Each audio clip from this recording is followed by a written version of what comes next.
मी जेव्हा कधी माझं वजन मोजायचो तेव्हा 75 किलो भरायचं, 75 किंवा 76. पण 1 वर्ष झाले मी माझं वजन मोजलंच नाही आणि खूप जास्त काही खाऊ लागलो. एक दिवस जेव्हा मी माझं वजन मोजलं तेव्हा ते 85 किलो भरलं आणि हे बघून मला खूपच वाईट वाटलं. माझे फोटोसुद्धा खूप घाणेरडे यायचे. कोणत्या पण फोटोमध्ये माझं पोट दिसायचं. जे कपडे जे होते ते फिट यायचे. वजन वाढल्यामुळे मी उठत पण नसे आणि उठायचा कंटाळा यायचा. एकदा अंग टाकलं तर परत उठूसुद्धा वाटत नसे. दिवसा जॉबहून आलं तर पलंगावर पडून असायचा. पडून मी मोबाईल बघत असे. पण मुळात मी असा आळशी नव्हतो, कारण तर मी खेड्यातला माणूस आहे, काम करणारा.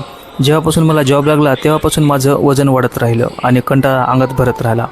पण जेव्हा मला समजलं की माझं वजन वाढत आहे आणि अंगात आळससुद्धा भरलेला आहे, तेव्हा मी व्यायाम करायचा निर्णय घेतला.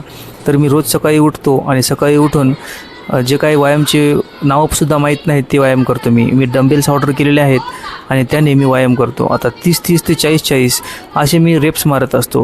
त्याच्यानंतर पोटाचे जे व्यायाम असतात तर त्यांनी खूपच फरक पडलेला आहे.